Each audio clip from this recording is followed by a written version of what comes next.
Bonjour, c'est Virginie. La leçon d'aujourd'hui a pour titre « Trop d'offrandes ».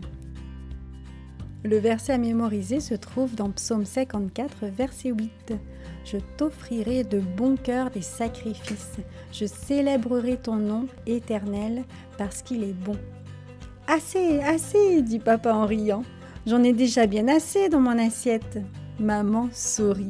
Et toi, Paul, en as-tu assez dans ton assiette ? Paul sourit. Il savait à quoi sa maman pensait. Il allait manger tout ce qui se trouvait dans son assiette et en redemanderait. « Vite !» dit le père en glissant sa tête dans la tente. « Moïse a une annonce importante à faire. Toute la communauté d'Israël se rassemble. » Maman laissa ce qu'elle était en train de faire et prit le bébé dans ses bras. Léa était sur ses talons, suivie par ses jeunes frères Siméon et Gershon. La famille fut bientôt rejointe par les autres familles d'Israël. Toutes se réunissaient pour savoir ce que Moïse avait à dire. Dès que Moïse se leva pour parler, le murmure de la foule cessa. « Dieu m'a donné l'ordre de construire un sanctuaire, commença-t-il. Un endroit spécial où il nous rencontrera et où nous l'adorerons. Nous allons avoir besoin de beaucoup de matériaux de qualité pour le sanctuaire, le mobilier et les vêtements des prêtres. Seuls ceux qui le désirent devront contribuer, poursuivit Moïse. Il nous faut de l'or, de l'argent, du bronze, il nous faut du fil bleu, pourpre, violet, il nous faut du fin lin. Vous donnerez uniquement si votre cœur est poussé par Dieu.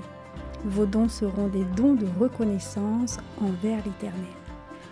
Nous aurons aussi besoin d'artisans de tout genre, des gens capables de travailler l'or, l'argent et le bronze, des fileurs ou fileuses pour filer les poils de chèvre et le lin, des tisserands pour faire les rideaux et les vêtements sacrés que les prêtres porteront. Betsaléel de la tribu de Juda et Oholiab de la tribu de Dan seront en charge des ouvriers et du travail, poursuivit Moïse.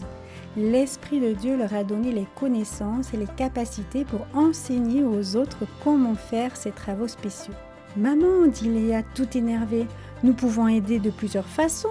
Tu es l'une des meilleures fileuses et tisserandes de tout le camp.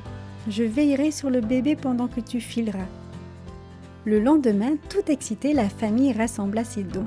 Ils allèrent ensemble les porter là où l'on rassemblait les matériaux. Des piles commençaient à se former. Les bijoux en or ici, l'argent là, les pots de bronze et les autres ustensiles un peu plus loin. Les peaux d'animaux, le bois d'acacia, les poils de chèvre, le lin, chaque chose à sa place. L'excitation remplissait l'air. On avait l'impression de vivre un grand jour de fête. Puis, un jour, l'occupant de la tente voisine s'arrêta avec un message. « N'apportez plus de matériaux pour la construction du tabernacle, ils en ont plus qu'assez maintenant. » Le peuple s'est montré si généreux que Moïse nous a dit de cesser d'apporter des dons. Passez le message à la tente suivante. Léa était ravie. Les Israélites avaient répondu à l'appel.